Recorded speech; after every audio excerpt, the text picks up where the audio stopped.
On this week's episode of Inside Iowa, we'll check out Pyra, a Korean pop music festival, meet a student who went from being a Navy SEAL to a pharmacy school student, and see how the University of Iowa Children's Hospital used their experience and knowledge to correct a birth defect caused from the umbilical cord.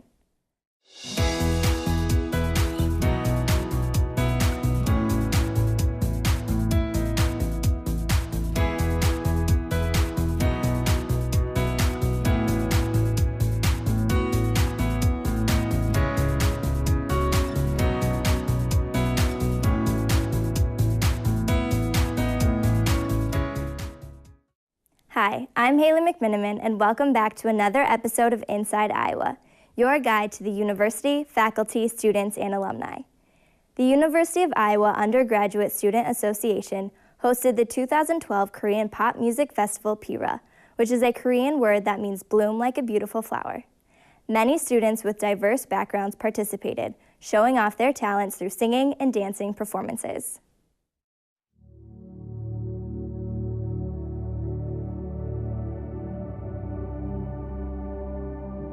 Different colors, different nationalities, and different backgrounds.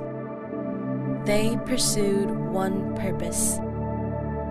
Only once, only on that night, all for one show. 2012 Korean Pop Music Festival, Pyra.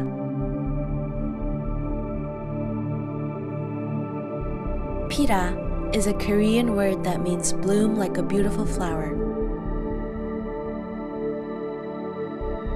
People use it often to encourage others to allow their abilities to bloom.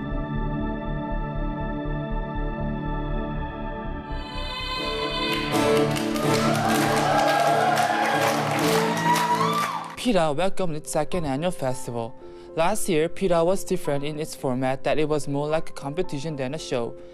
Every participant tried their best to show the audience what they've got. Everything went successful as we planned, but we noticed that there was one unexpected result. It was that a lot of non-Koreans came and showed their enthusiasm, even though Pyra was newly introduced to the University of Iowa. This inspired me to ask myself, wouldn't it be great if people from all different backgrounds participate and become one for Pyra? And that is exactly what this year's Pyra was about. Promoting Pyra first started off with an aesthetic poster.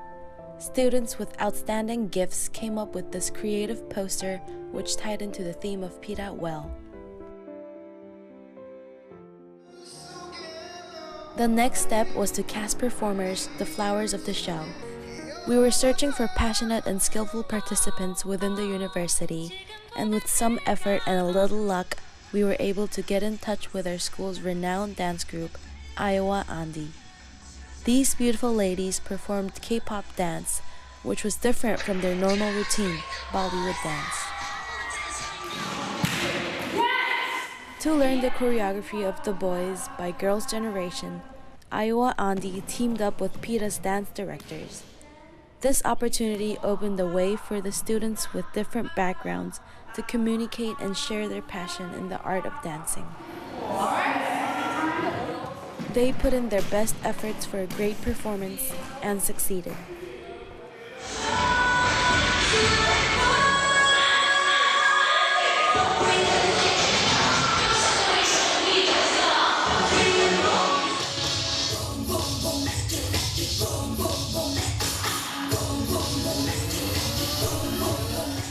Practice makes perfect, and passion added to that brings the performance to another level.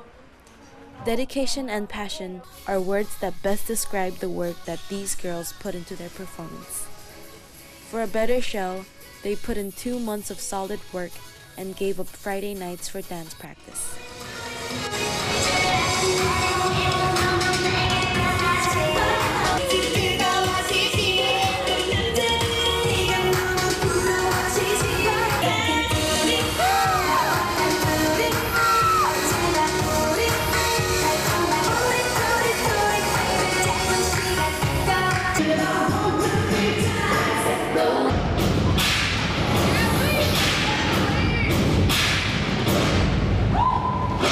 In flight, just like their name suggests, This amazing all-girls dance crew from the University of Iowa took the audience of Pyra on a flight of delightful excitement.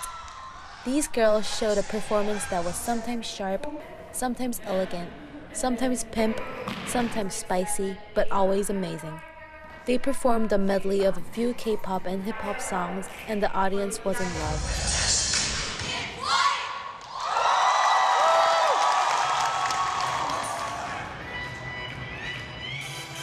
In order to promote our music festival and attract a bigger audience, we conducted a flash mob of the famous K-pop Gangnam Style prior to Pyra. And as the finale of Pyra, performers all danced to the Gangnam Style. Gangnam Style, being the sensational song it is, brought the audience and performers together and set the festive mood before and after the show. It was the perfect choice for the 2012 Korean Pop Music Festival, Pyra. If someone were to ask me how I would remember this year's Pyra, I would say Pyra was successful. It was not because we attracted a bigger audience than last year or because we had better performances.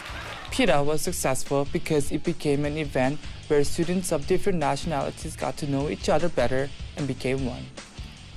Pyra is a music festival, but it is not only about singing or dancing. Pyra is about breaking boundaries and unifying students from various backgrounds together through music.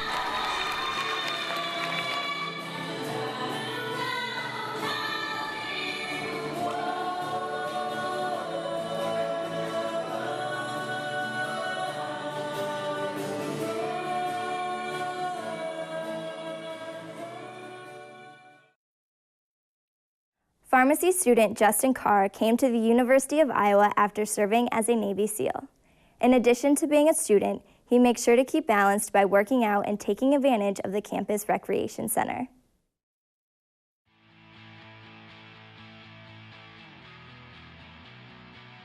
My name's Justin Carr. I'm originally from Bolingbrook, Illinois, and I'm currently in my third year of pharmacy school. When I got out of high school, I left for the Navy, and I spent 2 years as a hands-on instructor at the Naval Academy. We taught ship handling and navigation to the first-year college students there at the Naval Academy. And then from there, I became a United States Navy SEAL. It really taught me a lot about teamwork, working in a small group of highly motivated individuals. And I was kind of looking for that, but along the lines of academic now. And I liked that pharmacy had the ability to pull people out that were serious about their education. And I saw that here at Iowa, and I thought that this would be a good fit for me, and I could focus in on a good group of people that really cared about taking their education to the next level. I wouldn't be able to continue to hit the books as hard as I do without being able to go and work out. We have a brand new, beautiful gym just down the street. I like to go there, sometimes rock climb, lift weights, definitely. It gets you ready to be able to hit the books later that night. But I definitely balance things out with working out and trying to be outside. Iowa has a great reputation, so we take that into consideration along with how people actually care and look after you. It was an easy choice for me to decide to move out to Iowa City. The Renkin family came to the University of Iowa hospitals and clinics after their son was born with the umbilical cord wrapped around his face, leaving an open wound from his cheek to his ear. The talented and experienced staff knew how to handle the situation, so Chaz could be as active as he wanted to growing up.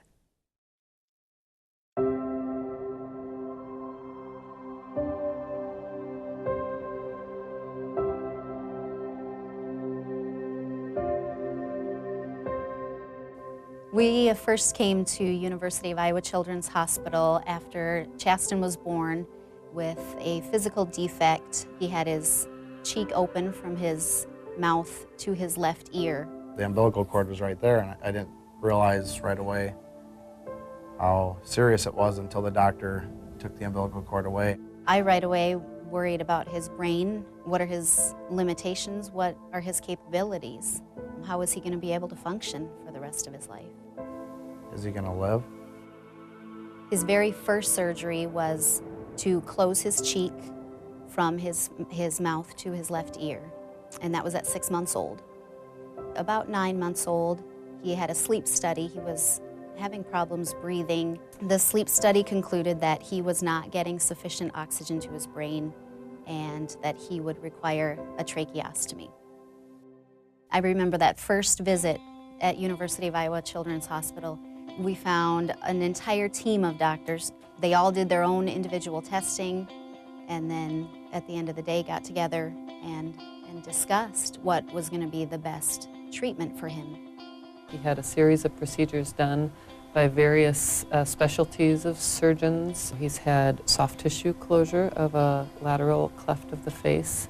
He's had soft tissue closure of the roof of his mouth, the palate, and has had bone surgery done to put bone in his jaw and make the jaw bigger. We have high hopes for him. He will have a few more procedures as time goes on. We're excited for all that the world has to offer for Jazz, and have been delighted to be a part of seeing him grow into all that he can be. The fact that the doctors knew what he had, because Sioux Falls didn't know, was a huge relief. I mean, it's like, wow, we're among people who have seen this before, they've dealt with it, they know what they're doing. Well, when I look at the pictures of my past years, it's very cool to see all they did for me.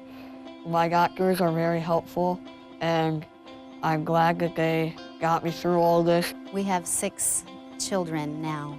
They don't look at him any differently. We don't look at him any differently.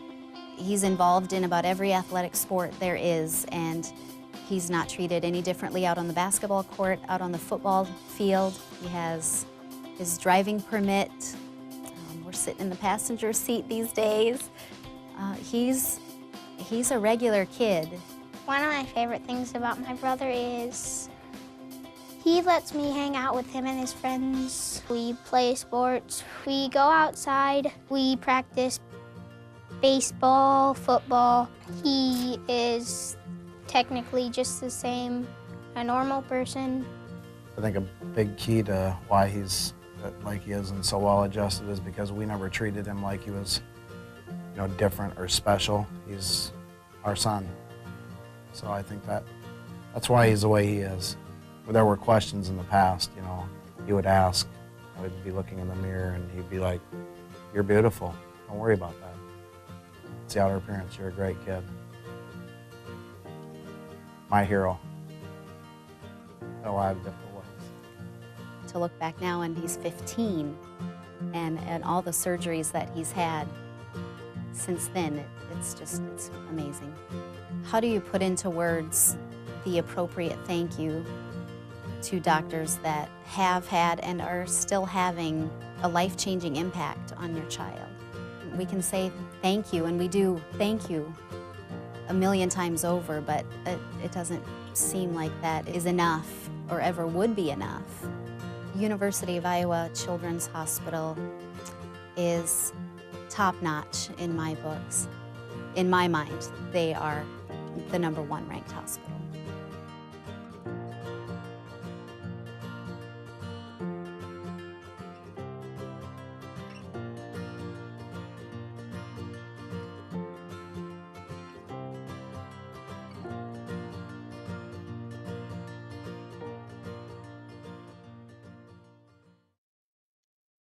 That's it for this week's episode.